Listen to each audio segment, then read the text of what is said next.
सचिन पायलट।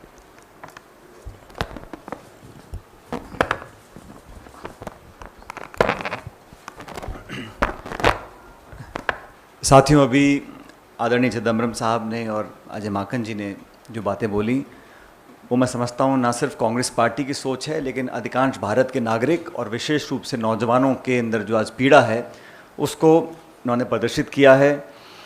और जैसा अजय माकन जी ने कहा कि सरकार को पहले चाहिए था, जो लाखों लाख खाली पद पड़े हैं, फौज में 2 साल से भर्तियां नहीं हुई, उसके लिए वैसे ही नौजवान आंदोलित थे और कोविड का बहाना लेके 2 साल से रिक्रूटमेंट नहीं हुआ। 1,20,000 ऑफिसर्स के पद खाली पड़े हैं थल सेना के अंदर, तो पहले बैकलॉग को पूरा करना चाहिए था। और जिस जल्दबाजी में इस स्कीम को घोषित किया गया है, सिर्फ शॉर्ट टर्म रेवड़ियाँ बांटकर लोगों का मन जीतने के लिए कोशिश की है। लेकिन सवाल ये उठता है, जिस प्रकार केंद्र सरकार ने 3 काले कृषि कानून बनाए थे, कथित रूप से कहा गया था किसानों के भले के लिए हम बना रहे हैं, किसान आंदोलन कर रहे थे। अब जिन नौजवानों के लिए योजना बनाई गई है वो सड़कों पे हैं, पूरे देश में आंदोलन हो रहा है। तो जिनके भले के लिए आप स्कीम बना रहे हो, अगर वही आपके खिलाफ आंदोलन कर रहे हैं तो विनम्रतापूर्वक केंद्र सरकार को इसको रोक देना चाहिए। इस स्कीम से लाभ बहुत कम है और नुकसान बहुत ज़्यादा है। जैसा चिदम्बरम जी ने कहा, फौज के अंदर, और अजय माकन जी ने बिल्कुल सही कहा, फौज में आप 4 साल के लिए भर्ती कर रहे हैं, 6 महीने ट्रेनिंग करेंगे, उसके बाद साल में 2 महीने की छुट्टी भी जाएगा वो, तो टोटल सर्विंग पीरियड जो है 4 साल का है, उसमें से मुश्किल से 2.5 या 2.25 साल की वो नौकरी कर पाएगा। उस इतने कम समय में नाम नमक और निशान की जो बात कह रहे थे ये बिल्कुल सही है। फौज में सरहद पर खड़े होकर देश के लिए शहादत देने के साथ साथ अपने साथियों के साथ एक असमरणीय एक जज्बात पैदा होते हैं। और जिन लोगों ने फ़ौज की वर्दी पहनी है वो समझते हैं कि इसमें समय लगता है। जब एक नौजवान को मालूम है कि 2.5-3 साल के बाद उसको वो यूनिट बटालियन छोड़नी है, तो वो संबंध, वो व्यवहार वो नहीं बना सकता, ये सर्वविदित है।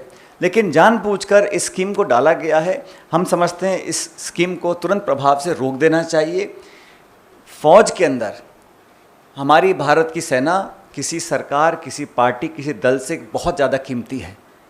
सदियों से, दशकों से हमारे सैनिकों ने हमारे देश को गौरव दिया है। आज उनके भविष्य के साथ, उनके रिक्रूटिंग जो प्रक्रिया है उसके साथ, और विशेष रूप से करोड़ों करोड़ों नौजवानों के साथ जो खिलवाड़ करने का काम हो रहा है, ये आज से पहले कभी किया नहीं है। और भारतीय सेना, भारतीय फौज, हम सबको उन पर फ़ख्र है। मुझे लगता है कि उसके साथ इस प्रकार का खिलवाड़ बिल्कुल आवश्यक नहीं है। और केंद्र सरकार को समझना होगा, कांग्रेस पार्टी ने हम पे आरोप लगाते थे कि हम किसानों को भड़का रहे हैं या मिस इन्फॉर्मेशन दे रहे हैं। आपने कल स्कीम अनाउंस की है और आज पूरे समूचे देश में लोग, नौजवान आंदोलित हैं। तो ये संवाद की कमी है, चर्चा की कमी है, मनमानी थोपने की जो आदत है केंद्र सरकार के, भाजपा की, उसी का परिणाम है कि ये अल्प समय में, जल्दबाजी में, जैसा अजय भाई जी ने कहा, ये ठेका प्रवृत्ति जो कर रहे हैं फौज के अंदर, वो किसी को एक्सेप्टेबल नहीं है। इसलिए इसको रोक देना चाहिए। और अहंकार, घमंड में, जिद पे अड़कर किसी स्कीम को थोपना बिल्कुल गलत है, विशेष रूप से जब वो सेना और हमारे देश की सरहदों पर सवाल आता है। तो मैं देश की तरफ से, पार्टी की तरफ से बोलना चाहता हूँ कि फ़ौज के सेंटिमेंट को समझना पड़ेगा। जो विशेषज्ञ हैं, जो सेना के पृष्ठभूमि से लोग आते हैं, सर्विंग ऑफिसर्स, रिटायर्ड ऑफिसर्स, सब ने एक स्वर से कहा है कि ये हड़बड़ी में, जल्दबाजी में बनाई गई स्कीम है, इसको थोपने का काम केंद्र सरकार कर रही है, इसको रोक देना चाहिए। आपने कहा कि सरकार ने क्लेम किया है कि 4 साल के बाद 1/4 तो रिटेन करेंगे, 3/4 वो प्रेफरेंस मिलेगी उनको CAPF में, स्टेट पुलिस में।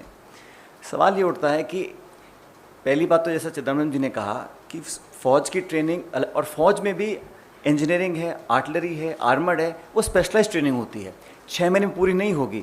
तो 6 महीने के बाद आपको अतिरिक्त ट्रेनिंग करनी पड़ेगी आर्टिलरी के अंदर, आर्मरी के अंदर या इंजीनियरिंग के अंदर, फिर 4 साल से कम हो जाएगा।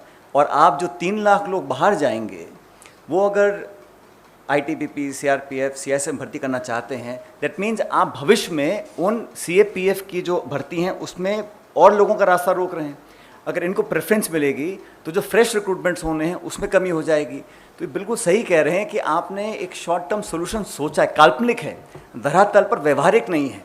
और एक्स सर्विसमैन की तादाद लाखों में है। अगर किसी को अगर एम्प्लॉयमेंट देनी है वो दे सकते हैं। लेकिन मेरा ये मानना है ये 4 साल का जो उन्होंने शगुफा छोड़ा है, ये सिर्फ ठंडे छींटे डालने के लिए है। देश में निवेश नहीं हो रहा, उद्योग नहीं लग रहा, अर्थव्यवस्था चौपट हो रही है, लोगों को रोजगार नहीं मिल रहा, आपके 2 करोड़ का वादा फेल हो रहा है, इसलिए आपने कुछ एक करने की कोशिश करी है लेकिन नाकाम हो रहे हैं। बेहतर ये होता कि नौजवान जो पढ़े लिखे हैं उनके लिए आप रोजगार के अवसर तलाश करें, यहाँ निवेश हो, इंडस्ट्री लगे, फैक्ट्रियाँ लगें, लोग और एम्प्लॉयमेंट ढूंढें। लेकिन आपने 4 साल तक के लोगों को कर दिया, 4 साल के बाद 3 लाख लोग वापस सड़क पे आ जाएंगे और क्या गारंटी है कि उनको नौकरी मिलेगी, फिर वो विध्वंस पैदा होगा। तो ये शुभ संकेत नहीं है। जिसने भी इस तरह की योजना हम सब पर थोपने की कोशिश की है, उसको या उस समूह को ग्रामीण भारत के बारे में बिल्कुल लेश मात्र भी समझ नहीं है। अगर होती तो इस तरह की स्कीम नहीं लाते। 30 से 40 लाख नौजवान कई सालों से मेहनत कर रहे हैं, 2-3 साल से लगे हुए हैं, और जैसे कि अजय जी ने बताया कि पहले कोरोना करके 2 साल नहीं हुई भर्ती और भर्तियों पर किस तरह से रोक लगी है, उन सब के भविष्य के साथ ये खिलवाड़ है। वह सब ठगा हुआ महसूस करते हैं। हमारे देश में ठेके पर सैनिकों की भर्ती का नया नाम है अग्निपथ, और ये हमारे देश के करोड़ों बेरोजगार युवाओं के साथ में एक भद्दा मजाक है। हमारे सरकारों के अंदर कुल मिलाकर के 62,29,000 रिक्त पद, 62,29,000, जिसमें भारतीय सेना अकेले के अंदर 2,55,000 रिक्त पद, सेंट्रल आर्म पुलिस फोर्स के अंदर 91,929, लगभग 1 लाख रिक्त पद, स्टेट पुलिस फोर्सेस के अंदर 5,31,000 के करीब रिक्त पद, रेलवेज के अंदर 2,66,000 रिक्त पद हैं, और सभी अगर और भी सब मिला लें तो लगभग 62,29,000 रिक्त पद। और ठेके पर सैनिकों की भर्ती कितने टोटल? केवल 46,000 लोगों को इतना बढ़ा चढ़ा करके, और वो भी युवाओं के साथ में किस प्रकार का भद्दा मजाक है ये भी आपको आगे मैं बताऊंगा। सबसे महत्वपूर्ण इसके अंदर केवल 6 महीने की ट्रेनिंग और 3.5 साल की उसके बाद में सर्विस, और 46,000 में से 3/4 उसके बाद में उनको हटा दिया जाएगा, और वो लोग उसके बाद में सेना में सर्विस करने लायक नहीं रहेंगे। और यही नहीं, सिर्फ 17 और 21 वर्ष के युवाओं को ही इसके अंदर आने का मौका मिलेगा।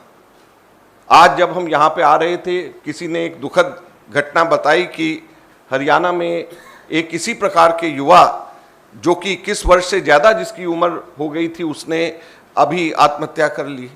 पूरे देश भर के अंदर युवाओं के अंदर एक ऐसा माहौल है कि जैसे वो तैयारी करते हुए आए, और हमारे देश के अंदर हमारे सरकार ने उनके साथ में एक भद्दा मजाक किया है।